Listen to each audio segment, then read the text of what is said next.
tenemos el honor, el Consejo Mexicano de Reumatología, de tener de nuevo con nosotros a la doctora Lilia Andrade Ortega, que ella es una experta reumatóloga muy reconocida en el país y fuera del país.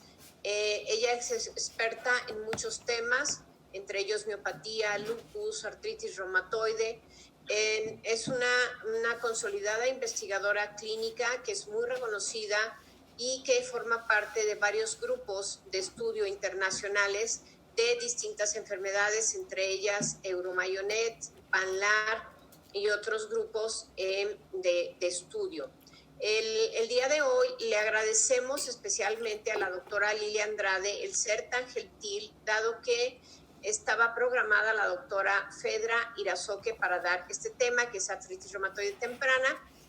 Sin embargo, por situaciones inherentes a la pandemia de COVID, en cuestiones administrativas, no por su salud, le fue imposible estar con nosotros, y la doctora muy amablemente, la doctora Lilia, le agradecemos doblemente su presencia para compartir con nosotros este tema tan importante, y esperamos que sea de mucho interés para todos ustedes, jóvenes, residentes y todos los demás que nos están escuchando en este momento. Le dejo el micrófono, doctora. Es un placer realmente tenerla y un honor. Muchas gracias a nombre del Consejo Mexicano de Reumatología. Buenas noches.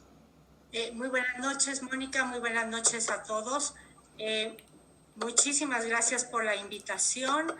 En realidad sé que tenemos ahora un curso que ha sido muy exitoso y se demuestra tanto por la constancia de las charlas como por la participación, creo que ya de asistentes a cada una de las sesiones. Y bueno, ahora me toca hablar de artritis reumatoide temprana. Solo quiero confirmar que se ve bien la pantalla. Sí, se ve bien. Sí, perfecto, para poder comenzar.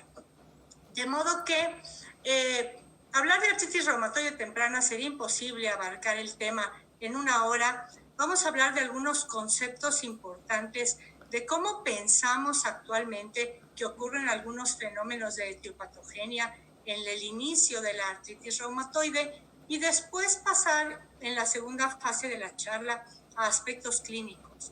Cómo consideramos actualmente la artritis reumatoide temprana, la importancia de su diagnóstico y cómo enfocamos el tratamiento, para terminar con algunas ideas sobre qué se podría hacer en el futuro en este sentido.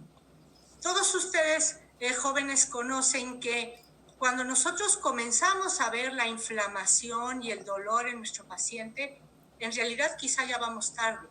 Hay una serie de eventos previos que pueden ocurrir meses o años antes a que el paciente comience con la primera sintomatología, y que incluso antes de que tengamos síntomas inespecíficos, ocurren una serie de procesos de autoinmunidad subclínica que uno soñaría con poder determinar y detectar en tiempo para algún día poder evitar realmente que la artritis reumatoide aparezca.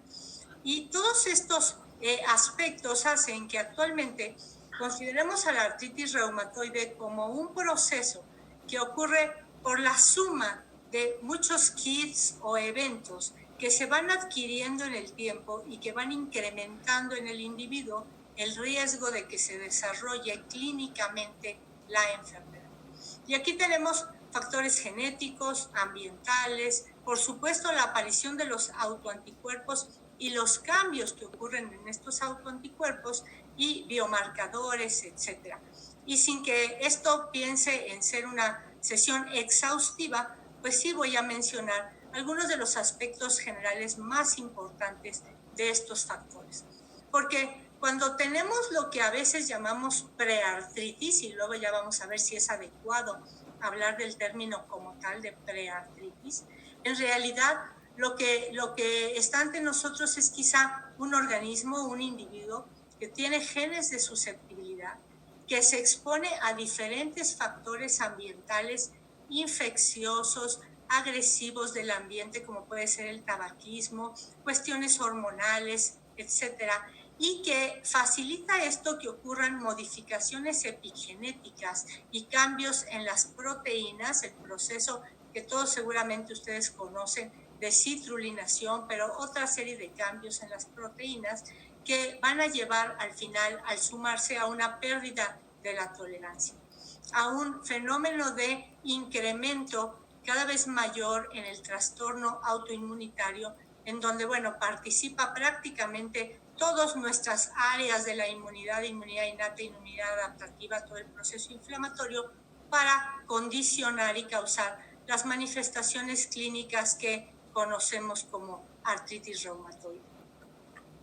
Si hablamos un poco de los factores genéticos, ustedes bien saben que los genes relacionados con el complejo principal de histocompatibilidad de clase 2, los HLA, constituyen aproximadamente el 30% de la influencia genética en esta enfermedad. Pero esta es una enfermedad poligénica en donde tenemos muchos otros polimorfismos en otros genes que también parecen influir. Dentro del HLA, obviamente de clase 2, el DR4, 1, 6 como los más importantes, pero sobre todo aquellas moléculas de CPH2 que tienen dentro de su estructura lo que llamamos el epítope compartido, una secuencia de aminoácidos que permite o facilita aparentemente la interacción con péptidos que van a ser artritogénicos. Y muy importante, esta presencia de este epítope compartido, que es una influencia meramente genética, tiene que ver muy claramente con la formación o no de anticuerpos, por lo menos de ACPA, ¿sí? De modo que cuando tenemos a los pacientes que pertenecen al subgrupo de AR seronegativa, en los cuales no determinamos que hay factor reumatoide o ACPAs positivos, por lo menos por los métodos que habitualmente logramos realizar, parece que estos, o por lo menos algunos de estos pacientes AR seronegativos, tienen una background genético diferente, y en ellos, en vez de que predomine el HLA-DR4, por ejemplo, predomina el HLA-DR3 y algunos otros haplotipos dentro del HLA e independientes que no tienen que ver con esta formación de anticuerpos. Pero además del HLA, pues tenemos otros polimorfismos en genes como puede ser la proteína tirosin fosfatasa 22 o los PADIs, las PADIs que son las enzimas que facilitan esta citrulinación, receptores del TNF y receptores del FC de las inmunoglobulinas que también influyen, y vamos a hablar muy brevemente sobre ello más adelante. Esto solo es algo que debemos recordar y probablemente los residentes, los R2 ya lo dominan, pero quizás sea nuevo para quienes están comenzando el curso, recordar la importancia de esta secuencia de 5 aminoácidos que llamamos el epítope compartido, que se localizan en la cadena beta 1 de la inmunoglobulina, en la porción hipervariable 3, y que van a tener una secuencia definida que ustedes pueden ver ahí en la imagen, que conocemos como QKRAA o las combinaciones que ustedes ven abajo, y que está formado por secuencias de aminoácidos que dan la estructura del surco, el surco en el cual se va a acomodar el péptido cuando en un momento dado este es presentado de la molécula presentadora de la célula presentadora de antígeno a la célula del sistema de inmunidad adquirida. Y en una imagen aquí que intenta ser tridimensional, lo que vemos es cómo, dependiendo de que exista este epítope compartido, la estructura del surco facilita, en este caso, que un péptido citrulinado se acomode y sea presentado con mayor facilidad, comparando a esta otra molécula que no tiene epítope compartido. El surco tiene una estructura diferente y en este caso no se adapta ahí el péptido citrulinado. Decíamos que además del HLA hay otros genes, ¿sí? Genes que tienen algunos alelos relacionados también en este caso a la citrulinación proteica, como son isoformas diferentes de las PADIs o asociación con el PTPN22, que pueden incrementar 2 veces o incluso más el riesgo de sufrir artritis reumatoide. ¿Y cómo sucede esto? Pues vamos conociéndolo poco a poco. Sabemos que, por ejemplo, la proteína tirosinfosfatasa N22 tiene que ver con la activación de linfocitos T, pero además es un inhibidor natural de las peptidildehiminasas. Y al inhibir a estas enzimas, pues disminuye la citrulinación proteica.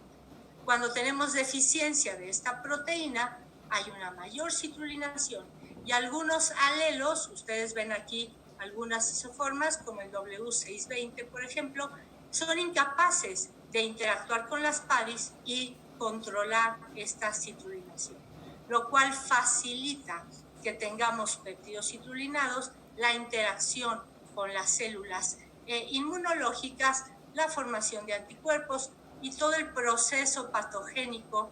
Y si ustedes escucharon la muy interesante conferencia del colegio el martes pasado, que habló justo de los mecanismos de daño mediados por las redes de neutrófilos, los NETs, en nuestras diferentes enfermedades reumatológicas, pues la presencia de péptidos citrulinados y de anticuerpos contra estos péptidos facilitan en un momento dado la formación de NETs y por lo tanto el daño, en este caso en la artritis reumatoide.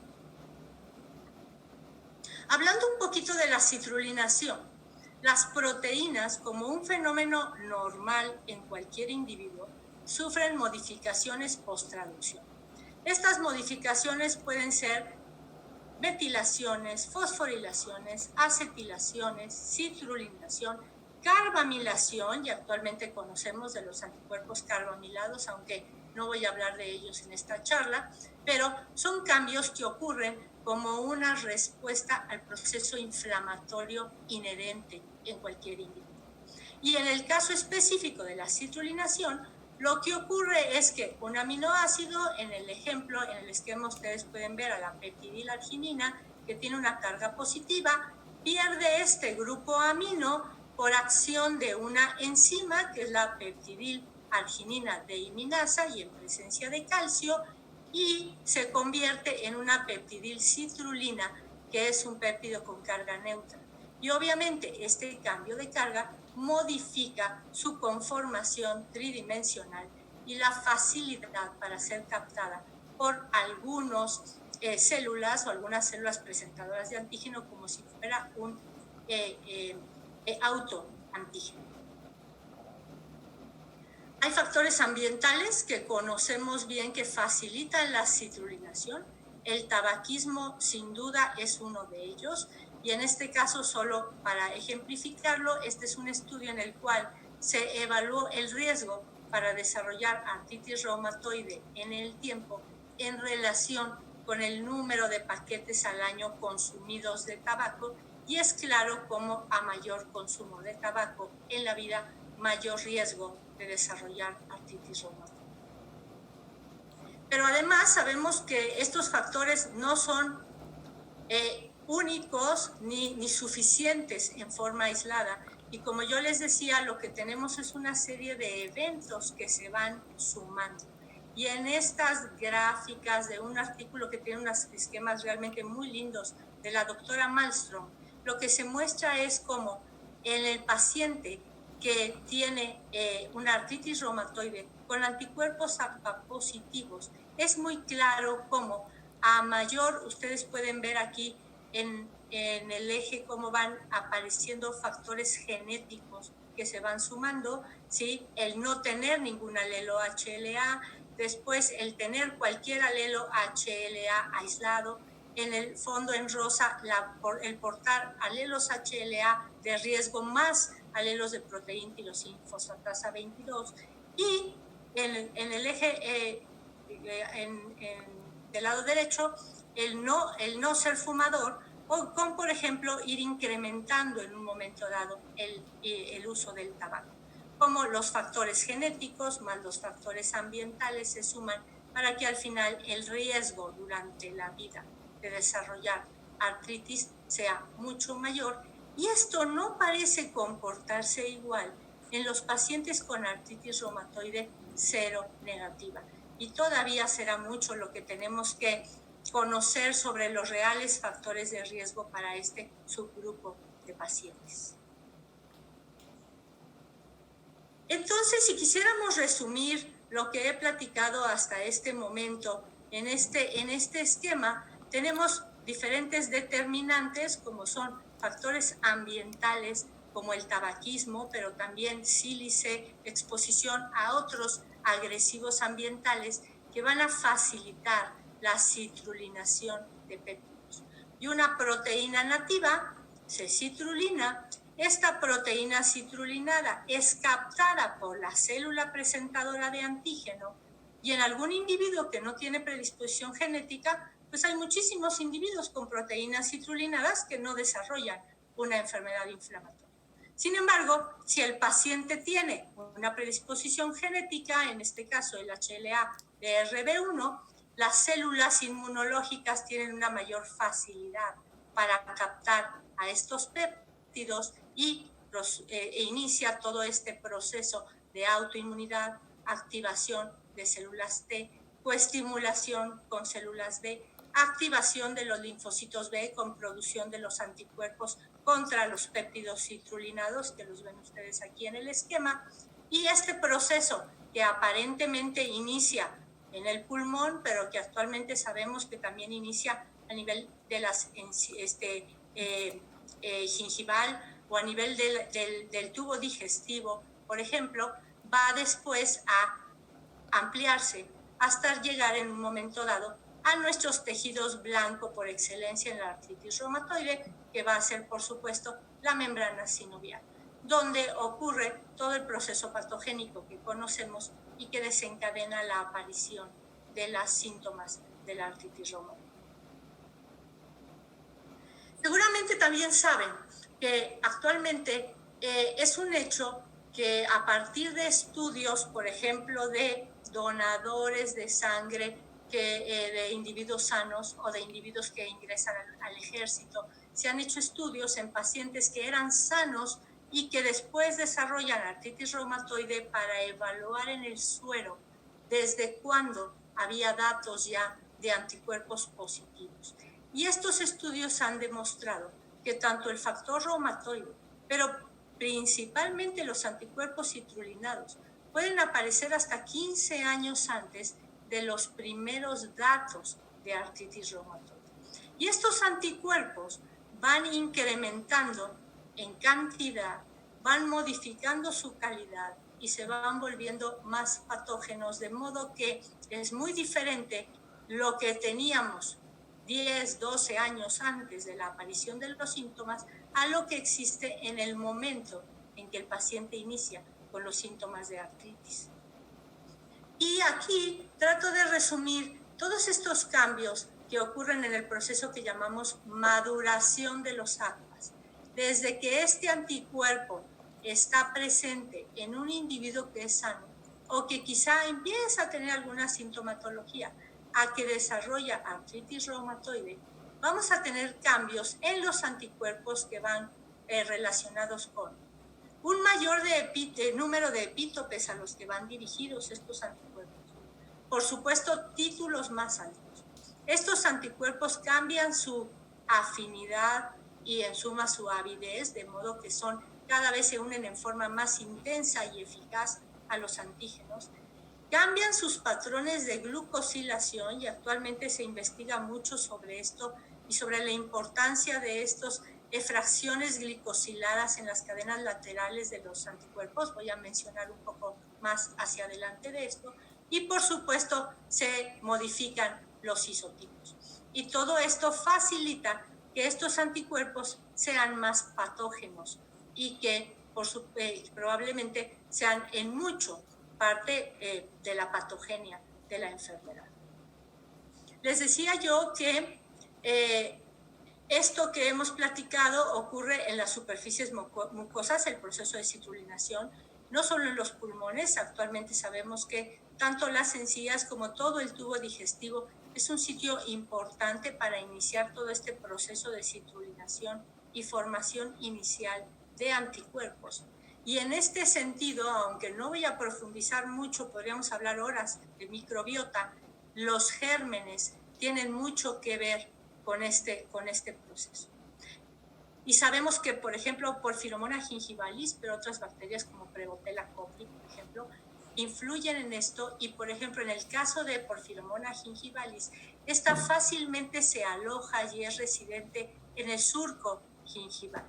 Y desde este punto, sí, participa porque la Porphyromonas gingivalis es una bacteria que tiene PADIs propias y que facilitan la citrulinación, no solo de sus propias proteínas bacterianas, sino aparentemente también de las proteínas del individuo. De modo que incrementa el proceso de citrulinación y este es uno de los muchos mecanismos por los cuales se le ha relacionado con ser un gatillo para que desencadenar la artritis reumatoide. Pero otros mecanismos por los que las bacterias pueden influir en la patogenia de la enfermedad es modificando la glucosidación de los anticuerpos. Y lo que se ha estudiado es que algunas bacterias, por un lado, por el mismo proceso inflamatorio que causa la infección, facilitan la aparición de citocinas proinflamatorias como interleucina 23, o a veces en forma directa pueden modificar la glucosidación de los anticuerpos. Todos sabemos que las citocinas, específicamente la interleucina 23, puede facilitar la maduración de los linfocitos T hacia perfil Th17. Los linfocitos T Th17 producen una mayor cantidad de interleucina 22 y esta también modifica la glucosidación de los anticuerpos. Y en el esquema lo que podemos ver es cómo anticuerpos producidos por el linfocito B con una cantidad de galactosa alta son menos patógenos que los anticuerpos que forma el linfocito B y que tienen concentraciones más bajas de galactosidasa. De modo que, de esta manera, un germen infeccioso lo que hace es que facilita que anticuerpos que aparentemente eran inofensivos, que lo que explicaban era una autoinmunidad asintomática, se vuelvan anticuerpos patógenos y faciliten que aparezca una enfermedad autoinmune. Hay muchos estudios en el sentido de esto, pero lo que les quiero mostrar es esto. Actualmente sabemos que dependiendo de los diferentes fragmentos glúcidos que formen o se adhieran a un anticuerpo, puede modificarse la función o la actividad de este anticuerpo. Y aquí en colores podemos ver los fragmentos de glucosidasa, manosa, galactosa, fructosa, etcétera. Y si tenemos, por ejemplo, esta inmunoglobulina, perdón, ya me adelanté, un segundo ahí, ¿sí? Y pierde en un momento dado gran parte de estos fragmentos glúcidos, radicales glúcidos laterales, se desactivan. De modo que, por ejemplo, cuando tenemos o comparamos un anticuerpo nativo que tiene sus glucanos completos y que tiene una determinada función, si pierde su galactosa, que era lo que les mencionaba yo antes, en la línea inferior ustedes lo pueden ver, se vuelve más patógeno. Si en un momento dado pierde la fracción de fructosa o de oligomanosa, también se vuelve más proinflamatorio. O si en un momento dado es sialilada, entonces se vuelve antiinflamatorio. Los fragmentos glúcidos modifican entonces la función de alguno de estos anticuerpos.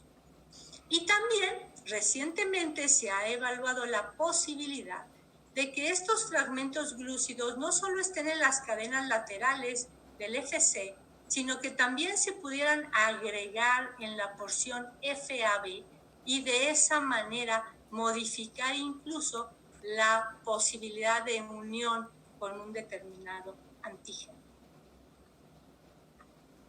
En este estudio lo que se muestra es cómo cuando se estudia la glucosilación de algunas inmunoglobulinas, ¿sí? Que son dirigidas específicamente contra péptidos citrulinados, contra ACPAs, la glucosilación aberrante es mucho mayor en pacientes con artritis reumatoide que en personas controles.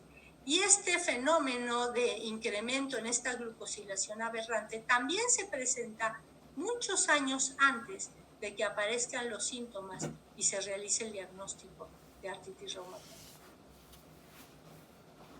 Este es un estudio muy interesante reportado en el 2017, en el cual se evaluó a individuos aparentemente sanos que tenían ACPAs positivos.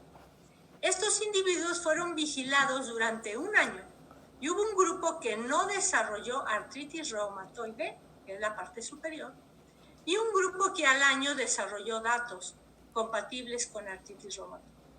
Y cuando se evaluaron las concentraciones de ácido ciálico en sus inmunoglobulinas y en los anticuerpos, en los ACPA específicamente, ustedes pueden ver en gris, que son los individuos que no desarrollaron artritis reumatoide, como la concentración de ácido ciálico era mayor que el grupo que está en blanco, que son los pacientes que desarrollaron datos compatibles con artritis reumatoide.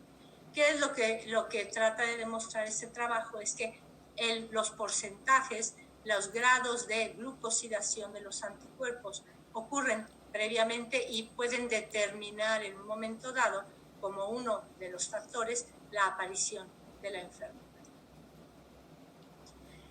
Y indirectamente, pero por supuesto algunos aspectos de la dieta pueden modificar estos factores. Obviamente sabemos de que la dieta determina mucho la microbiota. Nuevamente no voy a entrar en detalle en esto, pero de la disbiosis que tenga un individuo también puede depender el riesgo o no de desarrollar no solo artritis reumatoide, sino muchas de nuestras enfermedades inflamatorias. Pero en este estudio lo que se evaluó fue cómo la dieta, la concentración de sal en la dieta podía indirectamente determinar estos aspectos. Por ejemplo, en las gráficas lo que podemos ver fue cómo, comparado con pacientes controles, pacientes que tenían una ingesta más alta en la dieta de sal, tenían una diferente concentración, de lactobacilos. Los pacientes controles mantenían mejores poblaciones de lactobacilos comparados con los pacientes que tenían dieta alta en sal. Y estas diferentes concentraciones de los diferentes lactobacilos también se modificaba dependiendo de la ingesta de sal en la dieta. Al final, lo importante es que algunos de estos grupos de lactobacilos han sido relacionados con la producción o la activación de linfocitos con perfil TH17 y con la concentración de factor de necrosis tumoral alfa y de citocinas TH17. De modo que, de una manera indirecta, las modificaciones en la dieta modifican la microbiota y algunas de estos gérmenes, bacterias, pueden determinar que se activen o no subpoblaciones de linfocitos con un perfil más proinflamatorio. En este mismo sentido, este estudio lo que encontró fue que comparando o ajustando por edad, por género y por tabaquismo, aquellos pacientes que tenían una mayor ingesta de sal tenían aparentemente en la dieta, un mayor riesgo en el tiempo de desarrollar artritis reumatoide. Decíamos además que los anticuerpos sufren algo que se llama diseminación de epitopos. Esto quiere decir que quizá muchos años antes de que aparezca la enfermedad, pues tenemos anticuerpos contra filagrina o anticuerpos contra vimentina, pero con el tiempo cada vez tenemos mayores concentraciones y además anticuerpos dirigidos contra más péptidos, ¿sí? De modo que cuando la enfermedad aparece, pues en realidad el proceso de autoinmunidad ha sufrido, y ustedes eso lo hemos estudiado desde hace muchos años, un proceso de lo que llamamos proliferación clonal. Hay autoanticuerpos contra muchísimas proteínas citrulinadas en el individuo.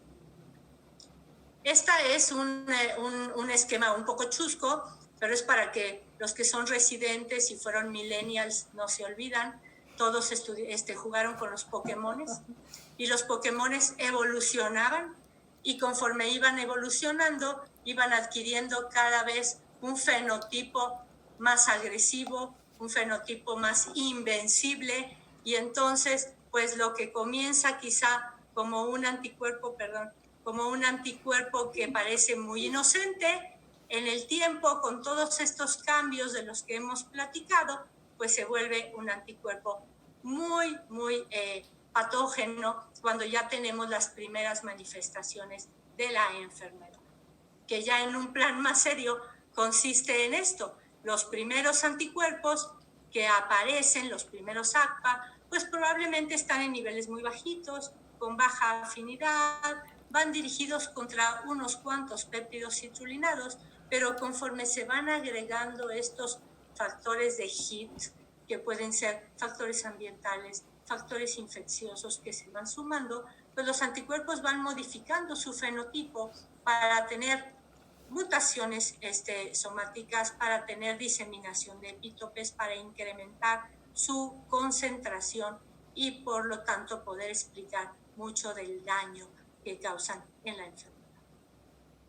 Muy brevemente, tampoco es algo que podamos profundizar mucho por el tiempo, pues cada vez sabemos que los ACPA tienen un papel patógeno y que estos anticuerpos van a participar, por supuesto, activando a nuestras células de la inmunidad adquirida, activando los linfocitos B para que produzcan más anticuerpos, pero también facilitando a través de los linfocitos T y de los macrófagos la liberación de citocinas proinflamatorias, nuevamente activando neutrófilos directamente y facilitando esta formación de redes NETs que van a influir o van a causar parte de la patogenia de la enfermedad, y también activando el sistema del complemento.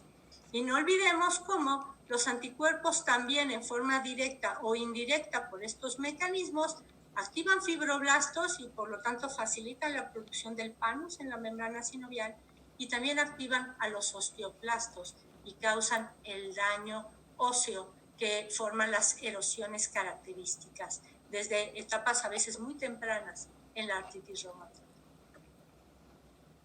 Simplemente un ejemplo de un estudio en el cual en cultivos celulares de monocitos se cultivaron células en forma, digamos, nativa, control, o con suero que tenía ACPAs, y cómo podemos ver la diferente, muy, muy alta concentración de factor de necrosis tumoral, interleucina 6 y quimiosinas cuando los monocitos están en presencia de ACPAs, y cómo se incrementa en forma muy importante la formación de citocinas, en este caso determinada por la presencia de los anticuerpos. Y es muy importante saber que estos ACPA también van a participar en activar a los macrófagos, ¿sí? Por un lado, los ACPA forman complejos inmunes con sus proteínas citrulinadas, y estos complejos inmunes se van a unir a los receptores de los macrófagos y por lo tanto se va a facilitar la liberación de citocinas proinflamatorias. Y parece que hay un mecanismo especial o significativo para que esto suceda. Todos ustedes saben que los macrófagos tienen sinnúmero de receptores en su superficie celular y que son las células que principalmente producen citocinas dentro de nuestros procesos inmunológicos. Y en este caso, en el esquema, lo que quiero resaltar es la presencia de un receptor para la porción FC de las inmunoglobulinas, pero también, por supuesto, los receptores de la inmunidad innata, como este receptor de tipo TOL. Cuando se forma el complejo antígeno-anticuerpo entre el péptido citrulinado y el anticuerpo, pues hay doble mecanismo por el cual se puede activar el macrófago, porque el anticuerpo se une a través de su porción FC y el péptido citrulinado es captado por el receptor tipo TOL4. Y entonces la posibilidad de una mayor liberación de citocinas, por supuesto, se incrementa. De modo que en la artritis reumatoide los macrófagos van a tener una doble vía de activación. Por un lado, todas las citocinas que se producen por todo el esquema de inflamación que ustedes bien conocen, pero también esto que mencionamos, la presencia de estos complejos antígeno-anticuerpo entre las proteínas citrulinadas o los mismos factores reumatoides y los ACPA para activar a los macrófagos, y sabemos que sin duda esto tiene que ver con el daño estructural. Y los ACPA son, por supuesto, marcadores de diagnóstico, son marcadores de una evolución clínica más agresiva, pero también de un mayor riesgo de erosiones. Y simplemente en este esquema lo que mostramos en esta gráfica es como si comparamos pacientes con artritis reumatoide ACPA negativo en verde contra los ACPA positivo en azul, el riesgo de tener daño estructural en el tiempo es mucho mayor. Y esto lo podemos observar tanto in vitro como clínicamente. Y in vitro, por ejemplo, es estos cultivos de tejidos, cuando nosotros exponemos a los cultivos de tejidos a diferentes concentraciones de anticuerpos, a mayores concentraciones de anticuerpos, mayor proliferación de osteoclastos y mayor resorción ósea. Y esto parece tener una relación que todavía no comprendemos muy bien con el factor reumatoide, porque en este estudio muy interesante, cuando teníamos ACPAs y factor reumatoide en ACPAs positivos, pero títulos de factor reumatoide muy bajos, no parecía haber mucha diferencia entre la pérdida ósea. Cuando el factor reumatoide tenía títulos más altos, tampoco los pacientes que solo tenían factor reumatoide tuvieron mucho deterioro estructural. Sin embargo, los pacientes con ACPA, este deterioro fue mucho mayor, y a mayores títulos de factor reumatoide, la presencia de ACPA positivo fue el que aparentemente determinó el mayor grado de pérdida ósea, como si hubiera una sinergia entre ambos anticuerpos. Y bueno, una imagen nada más para ver cómo desde el punto de vista estructural, en individuos con artritis reumatoide ACPA negativos o ACPA positivos, pues el daño estructural es mayor en estos pacientes.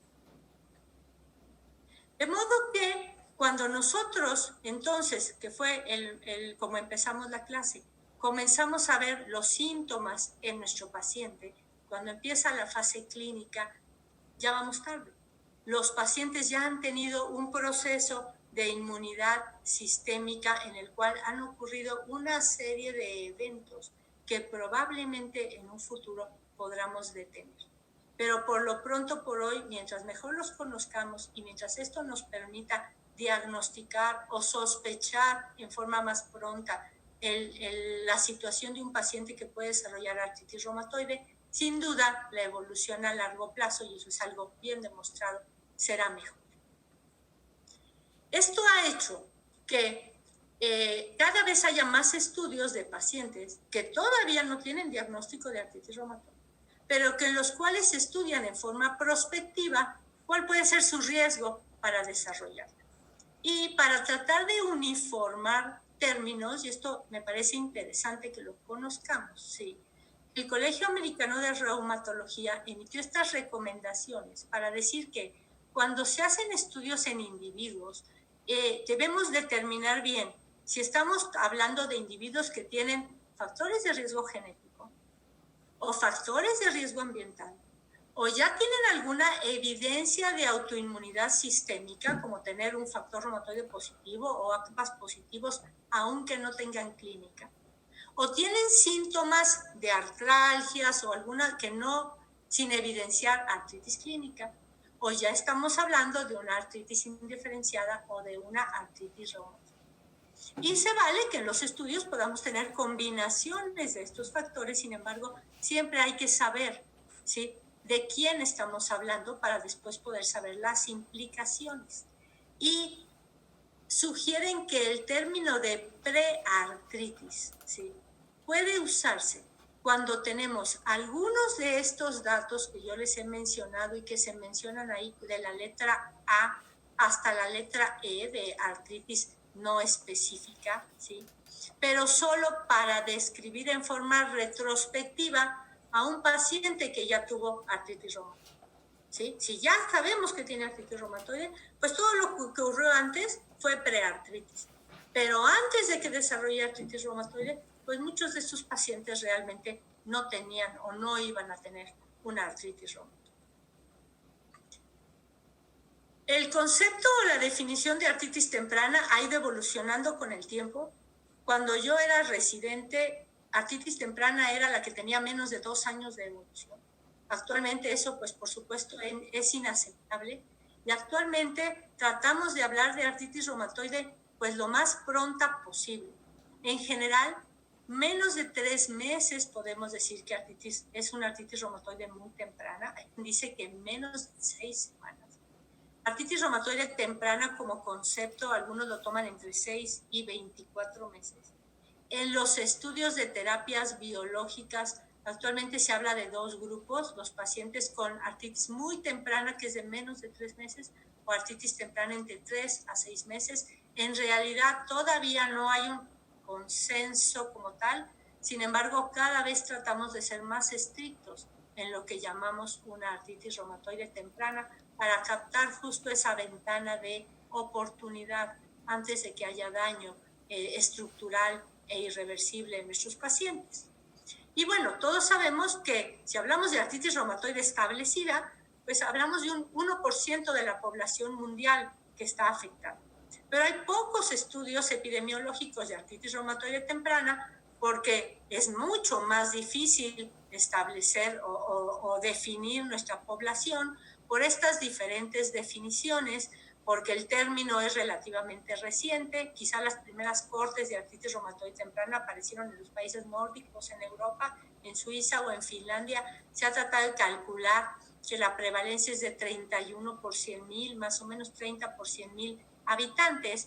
Y además hay que reconocer que mientras más estrictos y hablemos de artritis reumatoide muy temprana, estamos cayendo mucho en el grupo de las indiferenciadas, porque estas artritis reumatoide muy tempranas, la tercera parte van a remitir totalmente, solo la tercera parte van a progresar a una artritis reumatoide bien definida y 1/3 van a permanecer indefinidos por mucho tiempo y probablemente después van a evolucionar a otros padecimientos diferentes. En México no tenemos estudios de artritis reumatoide muy temprana a nivel nacional. Yo sé que varios grupos ya tienen sus clínicas de artritis reumatoide temprana, pero lo que conocemos de la prevalencia, digamos, del estudio de Cockort se refiere a artritis reumatoide establecida.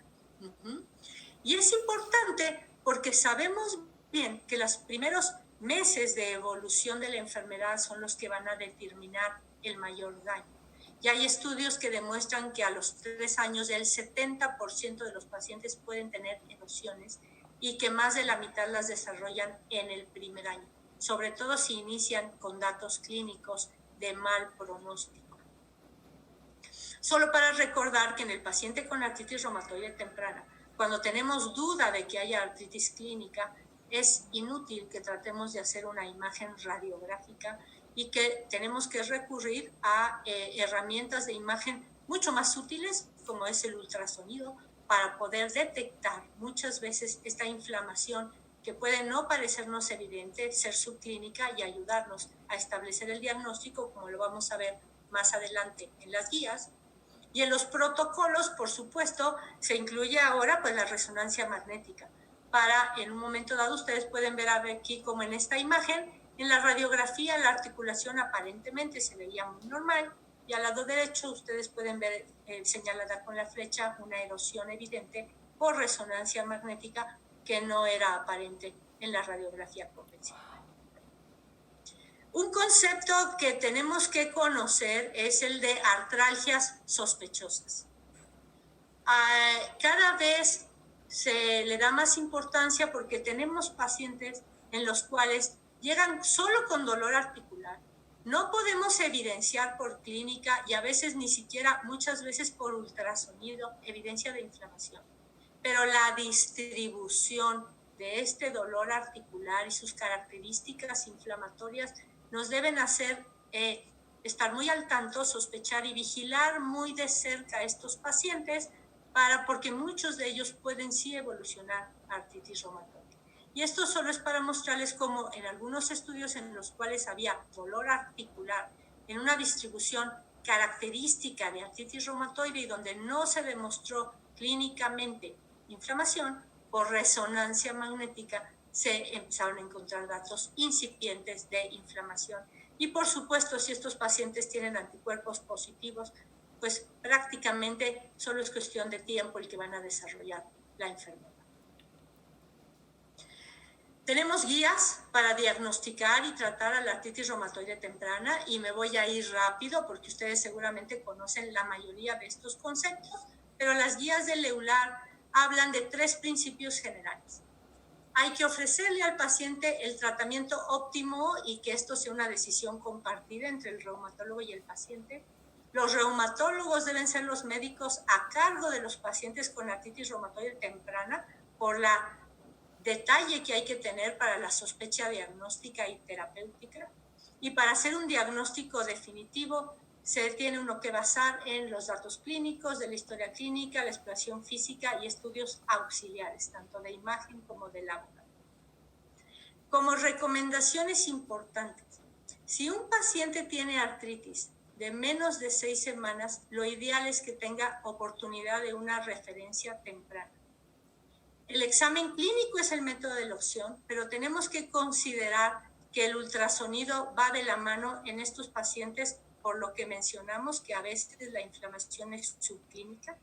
Cuando un paciente tiene diagnóstico de artritis indiferenciada, tenemos que considerar los demás factores de riesgo y se vale iniciar un tratamiento aún sin el diagnóstico definitivo de artritis reumatoide. Si nuestro paciente tiene, por ejemplo, ACPAs positivos, si tiene historia familiar de artritis reumatoide, etcétera, otros factores de riesgo. Y justo a eso se refiere la recomendación 4. Los pacientes con riesgo de artritis persistente deben iniciar un FARME, idealmente antes de que ya tengan 3 meses de evolución. Y eso se dice fácil en las guías y muy difícil en nuestra práctica clínica. Este simplemente es para que vean el algoritmo de la publicación, donde menciona lo que yo les digo, la importancia de hacer el examen clínico, de tratar de definir si tenemos otro tipo de artritis, si es una artritis indiferenciada, considerar los factores de riesgo para valorar, iniciar el tratamiento. Y desde el punto de vista terapéutico, el metotrexato sigue siendo la primera estrategia de tratamiento. Hay que considerar que los AINES son eficaces y, sin embargo, no olvidar aspectos de seguridad. Lo mismo que para R establecida, los esteroides sistémicos tienen que usarse en forma temporal y en la menor dosis posible. Siempre utilizar una estrategia treat to target, tratando de tener como objetivo la remisión clínica en el paciente con artritis reumatoide temprana. Este debe ser nuestro objetivo, remisión, ¿sí? Vigilar en forma inicial muy cercano, cada 1 a 3 meses, hasta lograr el objetivo y utilizar tanto aspectos clínicos como de imagen e incluso las herramientas de los PROS, los datos obtenidos por el paciente. Y las últimas 3 recomendaciones se refieren a la importancia de todo lo que es no farmacológico. Ejercicio, terapia ocupacional, educación, evitar tabaquismo, control de peso, cuidado dental, comorbilidades, todo aquello que nos va a ayudar a un mejor resultado en la terapéutica. Y también hay un algoritmo en el cual se describe justo lo que les acabo de mencionar. Los factores de progresión en la artritis reumatoide temprana, como ustedes ven en la imagen, son los mismos que conocemos para artritis reumatoide establecida, y esto no es raro. Anticuerpos positivos, compromiso poliarticular, reactantes de fase aguda elevados, aspectos genéticos, el tabaquismo. Y el ACR también tiene sus recomendaciones para artritis reumatoide temprana. No voy a detallarlas, pero insisten también en utilizar la estrategia treat to target. Si el paciente tiene actividad baja o actividad moderada o alta, iniciar monoterapia con metotrexato, pero si no hay una buena respuesta, cambiar pronto a terapia combinada con fármacos sintéticos convencionales o agregar biológicos.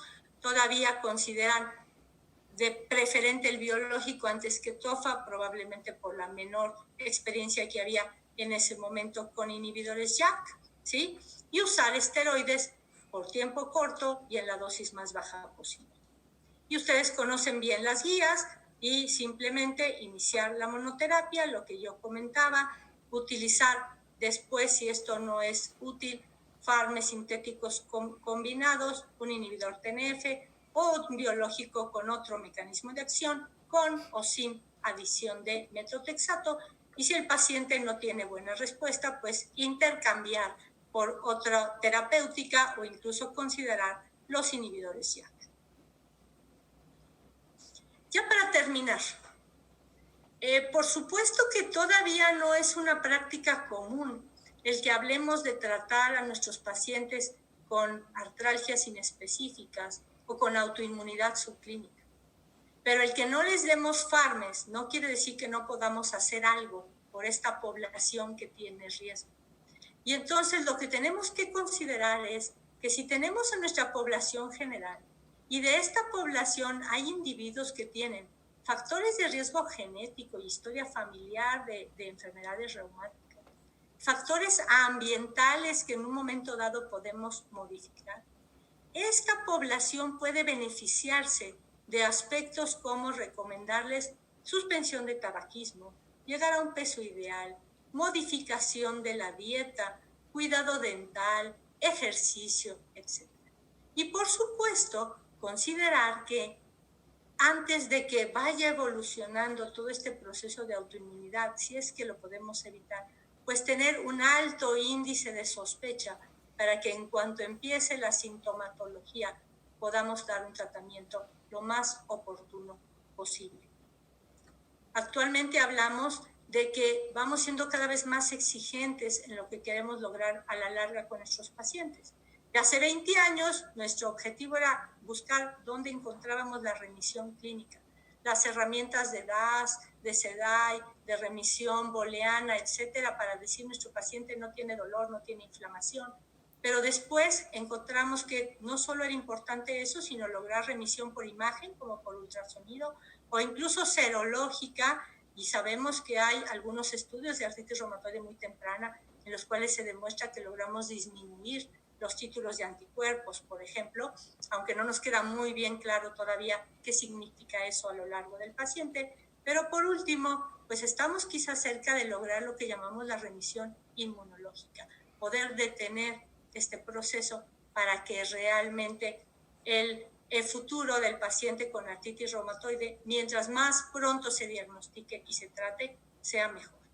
Pues muchas gracias por su atención y estoy atenta a preguntas y comentarios.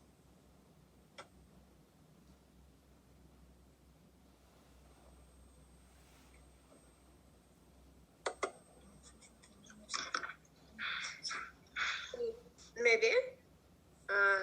No sé si me ve. No, pero ahora te veo. Ahora te veo, sí.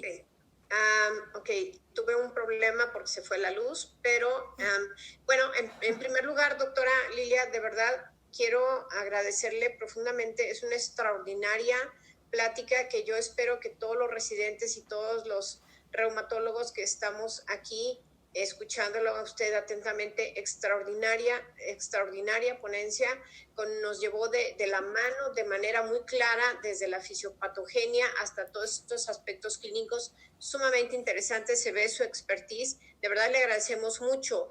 Estoy en el chat y bueno, son felicitaciones. No parece que haya preguntas. No sé si es porque se me fue la luz, pero todas son felicitaciones. Creo que aquí aparece una pregunta de David Vega Morales. ¿Conoce alguna estrategia en medicina institucional, IMSS o ISSSTE, para reclutamiento temprano de pacientes en riesgo?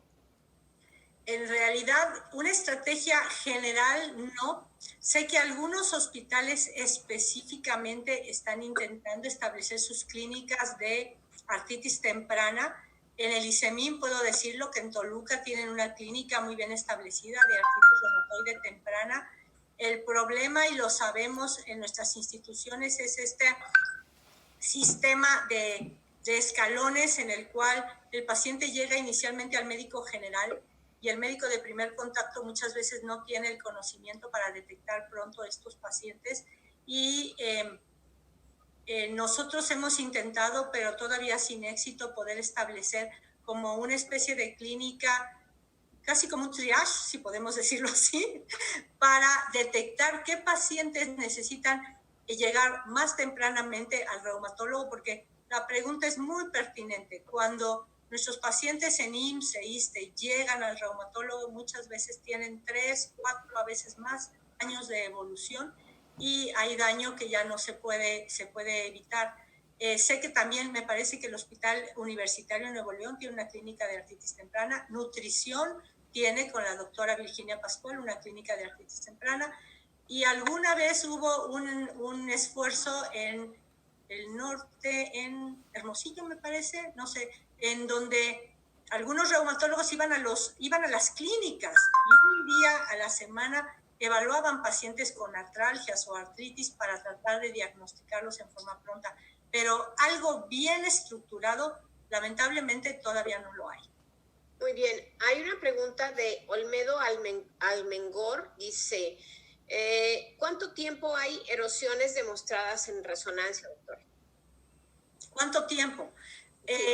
Pasa para esto puede ser muy temprano y hay estudios, perdone, me están pidiendo que deje de compartir. Un segundín. Oh, no, creo que no. Ya está. ¿Ya está? Ah, perdón. Va a entrar va a poner QR Angélica. Gracias. Ah, ok, perfecto. Perdón.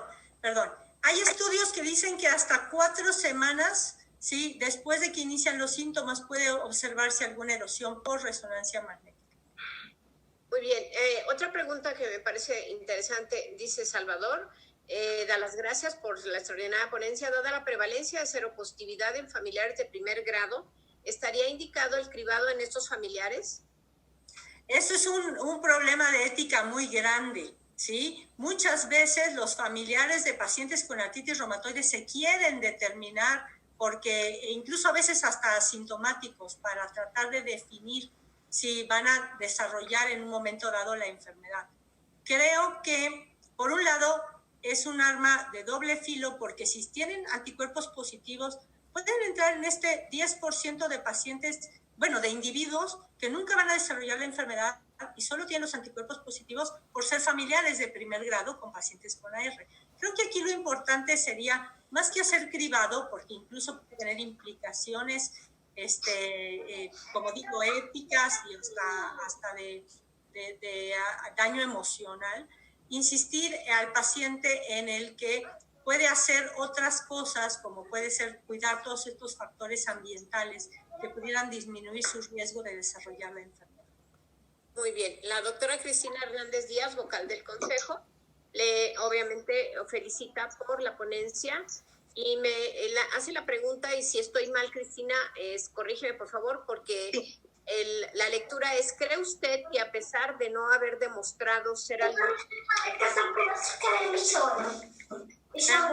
No escucho porque se mete un ruido. A ver, otra vez. Miguel, ¿nos puedes ayudar? ¿Cree usted que... Si quieres se la digo, doctora. A ver, sí, ya sabemos que no hay ninguna técnica de imagen en la etapa preclínica que sea superior a otra. Resonancia y ultrasonido quedan un poquito arriba de los rayos X por razones ampliamente demostradas en las fases clínicas. A pesar de ello, ¿debería usarse alguna de estas técnicas para justamente en la fase preclínica hacer detección de lesiones? Sobre todo por lo que comentaba que estuvo interesantísimo de los ACPA. Pues la verdad es que los estudios de artralgias clínicamente sospechosas dicen que sí, porque si tú tienes un paciente con artralgias clínicamente sospechosas y por ultrasonido demuestras artritis, eso ya cambia el diagnóstico y ya estás hablando de una artritis indiferenciada. Y si a eso le agregas que apareciera por ahí un reactante de fase aguda o un anticuerpo positivo, pues tienes justificación para poder iniciar un tratamiento. Entonces, yo creo que podría ser uno de los ámbitos en donde más claramente podrían ser útiles. Y obviamente, pues nos referimos al ultrasonido, porque la resonancia, siendo bellísima, desde el punto de vista técnico y de costo y de todo, pues no es factible como de rutina para los pacientes. Y yo, como bien lo sabes, porque te los he mandado, te mando a mis pacientes con artralgias sospechosas para estar seguras y en un momento dado tengo algo más, ¿no? Sí. Muy Muy bien. Otra pregunta, ¿qué criterios utilizan para la decisión de disminuir o suspender la terapia con Farmes a pacientes con artritis reumatoide, doctora? Bueno, los criterios los conocemos bien y en un momento dado es lograr el objetivo, idealmente remisión clínica, por un tiempo prolongado, por lo menos 6 meses o más, y después hacer una reducción muy gradual de los medicamentos, quitando primero los esteroides y después evaluando si quitamos el biológico o el fármaco sintético convencional o si estamos en combinación alguno de ellos, sabiendo siempre que mientras más pronto se haya tratado la enfermedad, mayor posibilidad de que logremos esto y que en el paciente que ya tiene artritis reumatoide de mucho tiempo de evolución, esto es muy difícil o prácticamente imposible. Muy bien. Se habla de ACPA como factor de riesgo para neumopatía intersticial relacionada a artritis reumatoide. ¿Existe algún ACPA específico de utilidad para el diagnóstico?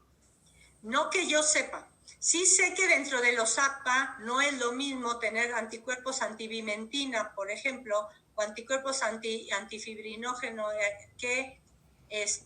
pero esto hasta donde yo lo he leído habla de mayor riesgo para manifestaciones articulares.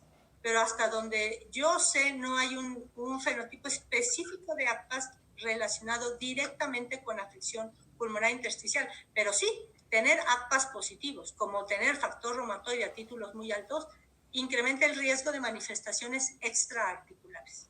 Muy bien. Doctora, ¿es ya recomendable dar seguimiento también a los niveles de factor reumatoide y ACPA para valorar remisión inmunológica y tomar decisiones terapéuticas? Antes decíamos que no. Antes decíamos que no, porque nuestros pacientes tenían enfermedad de muy larga evolución. Y hasta les decíamos, no tiene ningún caso que le estemos midiendo porque esto no se va a negativizar, esto marca la enfermedad, ¿sí? Sin embargo, parece que en la artritis reumatoide temprana es diferente.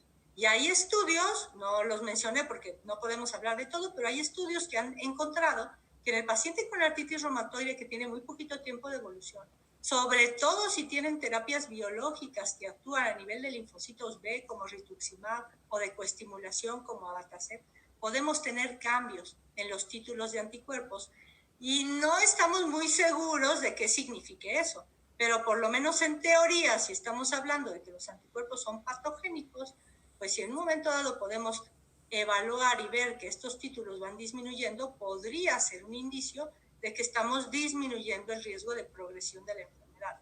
Pero nuevamente, creo que esto solo se vale para el paciente con una artritis reumatoide inicial. El que tiene 5, 10, 15 años de evolución, creo que poco va a cambiar sus títulos de anticuerpos. Bien, voy a dar lectura a esta pregunta porque parece que es de residentes y nos interesa justamente esto. Doctora, pacientes con artralgias y rigidez matutina con anticuerpos factor reumatoide y anti-CSP positivos en valores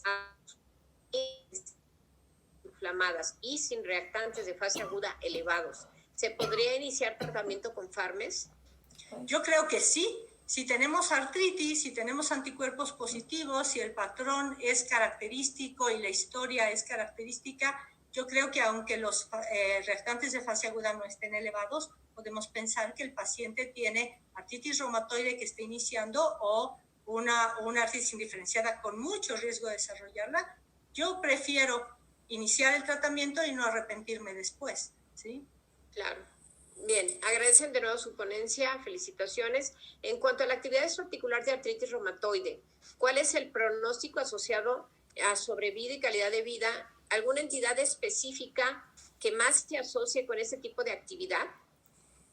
No entiendo muy bien la pregunta, pero no sé si se refiere a que cuando un paciente con artritis reumatoide desarrolla manifestaciones extraarticulares, por supuesto que la calidad de vida y el pronóstico va a ser peor. Y creo que la neumopatía es una de las manifestaciones que más puede incidir en el mal pronóstico. Antes, sí, hablábamos mucho de síndrome de Felty y de vasculitis, pero aparentemente con los tratamientos más prontos, la prevalencia de estas complicaciones es bastante menor, por lo menos yo así lo he visto en mi hospital ahora. Entonces yo sí estaría como cada vez más atento al aspecto de la neumopatía. Bien, ya nomás nos quedan 3 preguntas, doctora. Dice, bueno, todos felicitan por su presentación y doy lectura. Doctora, muchas gracias por la presentación. En cuanto al concepto de ventana de oportunidad en la artritis reumatoide, que ha demostrado que el tratamiento oportuno puede alterar el proceso inflamatorio, ¿aplica en los primeros 3 meses de la enfermedad o hay algún otro tiempo establecido de esa ventana de oportunidad? La ventana ideal se habla que debe ser de 3 meses, pero por supuesto que siempre antes será mejor.